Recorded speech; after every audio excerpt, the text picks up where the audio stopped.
well. A very warm welcome, thank you for joining. New camera, Canon 6D Mark 1, so it's the classic, and apparently this is a pretty cool piece of kit, and I've paired it with a 17-40 L glass lens that's an f4, and just as the camera arrived, so did C-fret, and with that I was just on the way up to Whitby. I'm going to do a bit of handheld. We've got the dog with us. Where is he? He's down there hiding. There he is. And I've got my tripod with me just in case. I think, to be honest, it's going to be a handheld jobby.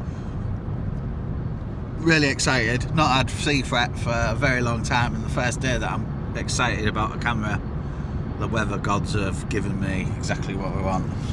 So, just a little wander around Whitby, testing this out. I think you're probably going to be strapped to the front for some of it, so I hope that's alright. I hope the viewing's good enough, and I'll just keep wittering on as we're going around, but it's looking promising, and it's a really great chance to test out the colour science within this 6D, which is the whole reason that I bought it. So my first impressions of this camera, for anybody who's shooting Nikon and is familiar with the Nikon ZF, I put it side by side with that camera and it is exactly the same size. Very similar, if not a little bit smaller than the 14-24 f2.8 lens. So we're actually handling roughly about the same as normal, which is pretty cool. And that's one of the reasons why I went for the 6D, because it's a compact full frame DSLR, and they've compromised on a few little features to make it more of an entry level system at the time. One of them was the megapixels, and that is the theory behind why the colours in this camera are really great, because it just renders a lot better apparently. So you've got nice fall off, that kind of thing. Apparently the highlights are quite dreamy. Yeah, so it should be good. I've never really handled a decent Canon really. I've had a couple. I've had the 750D and the M50 Mark II. So this is new territory for me, and I wanted to bring this into the equation because I'm interested to see if some of the older cameras that are considered classics and remembered well can bring something to the portfolio, and it's just an extra option, brings some joy back into the photography because I was getting a little bit bored. But yeah, I'd also have another camera coming tomorrow. It's 102 megapixels, so we'll go into that tomorrow though.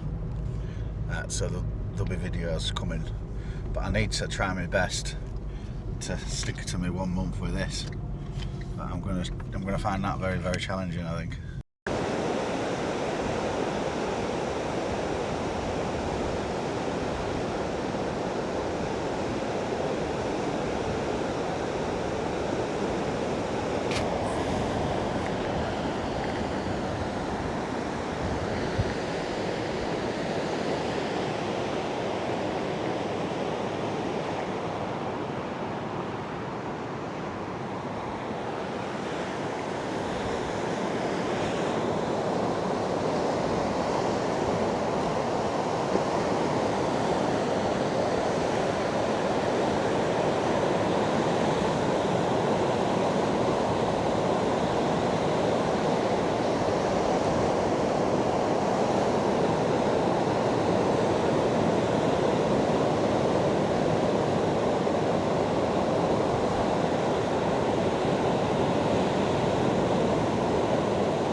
Well, hello.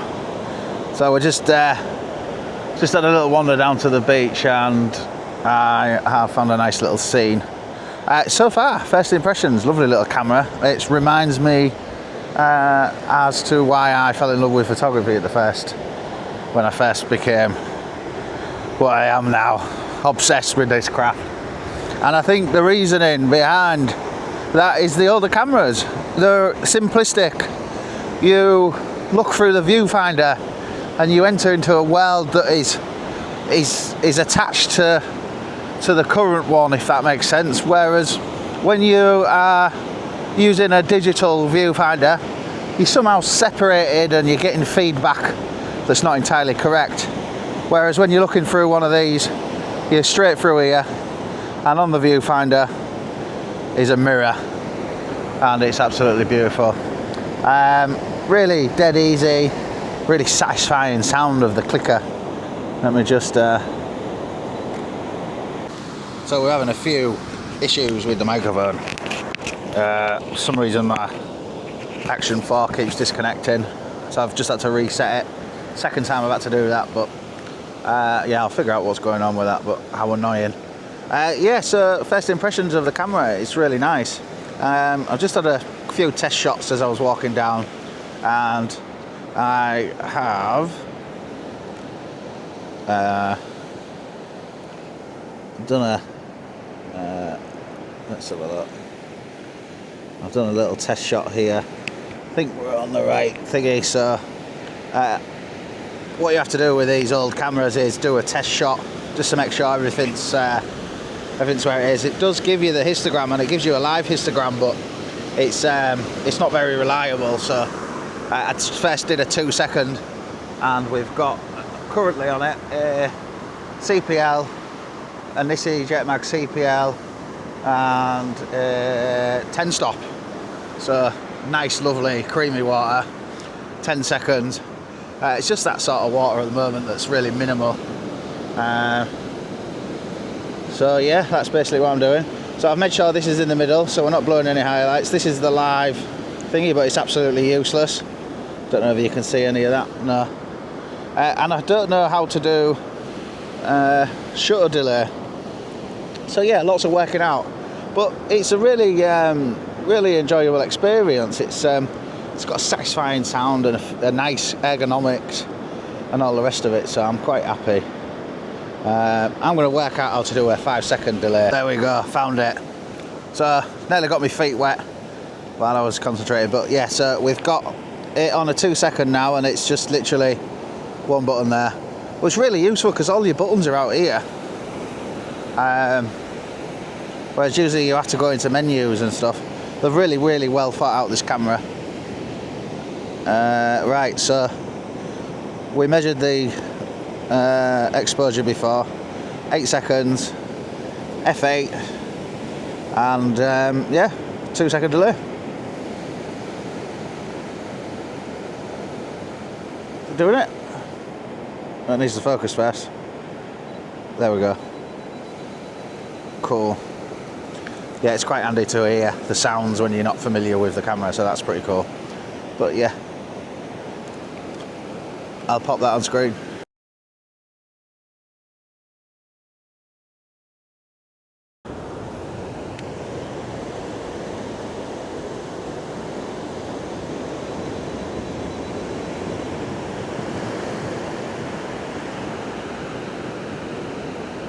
Perfect. Yeah. So I don't know if any of these shots are any good, but I'm just trying to get familiarised with the camera. I love it. It's the camera I really wanted when I was when I first got into photography. I was looking at the 6D. I was also looking at the 610D, 610D or something like that. I can't remember. With Nikon. And yeah, I ended up with a D3200. Isn't it funny how we always want the latest and greatest? And that's kind of where I'm going with this little venture. I'd like to see how I get on with this, review the images. Are we really missing out on the latest and greatest if we stick with an old camera? I think our pockets would be a lot happier anyway. But yeah. It's very interesting as well, doing a video on the beach while there's people walking past. People think you're crackers with your 20-year-old camera. What's really interesting as well is if you look through the viewfinder and you've got your 10-stop filter on, you can't see nothing.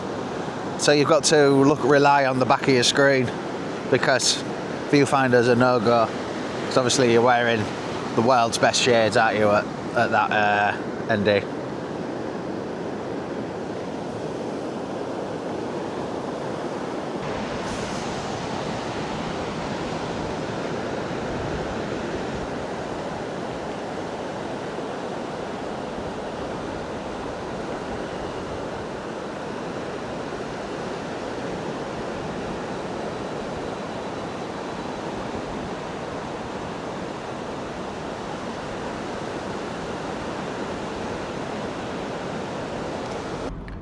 Gonna head back now, because I think the true test is the images.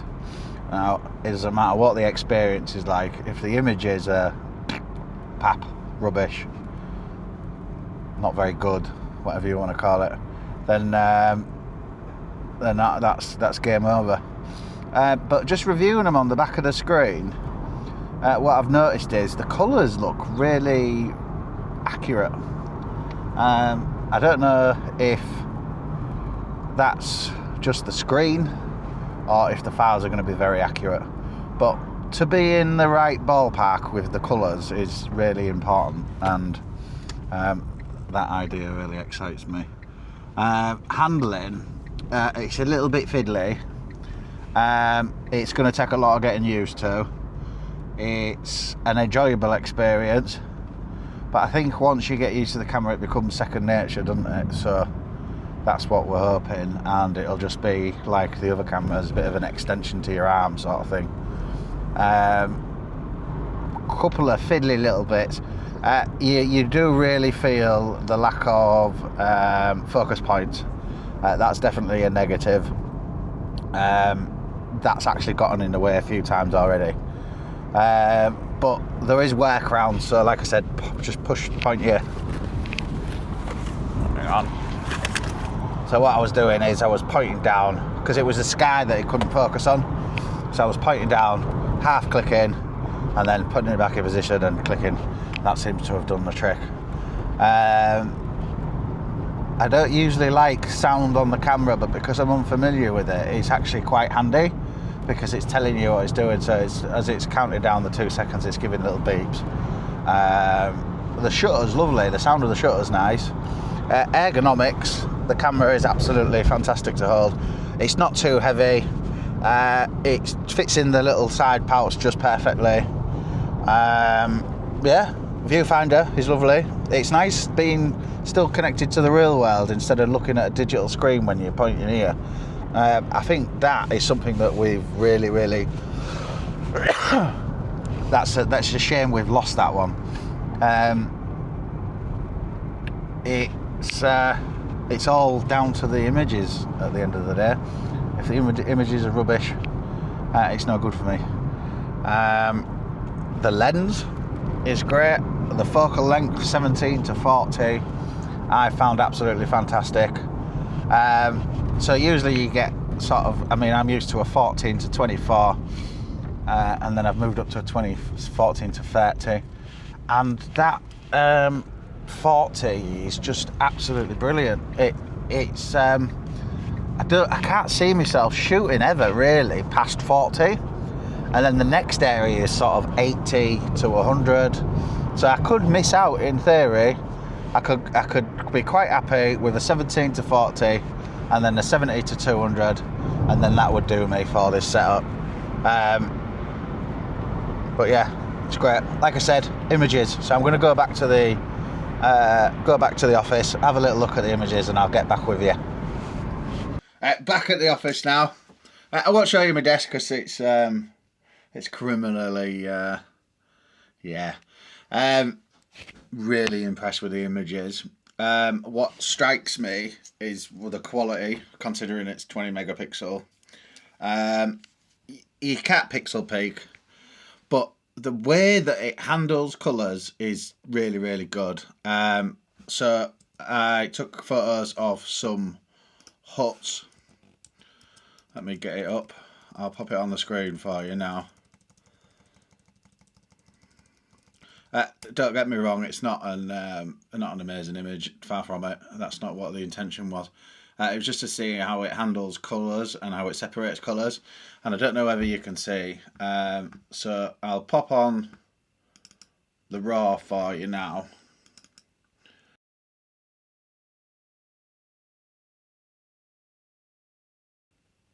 As you can see, I've done some adjustments, and what's striking as well is how correct the colours are. Now, that is a really, really difficult thing to achieve, and it was exactly how I saw it on the back of the screen. The colours just straight away jumped out as if they were exactly how I saw them. And you don't tend to get that, particularly on the newer cameras. I don't know if it's me setting it that way or if the camera itself is not picking up the colours. It's got like, the only way I can describe it is they tend to have like a colour base, and this just doesn't have it. It's just, yeah.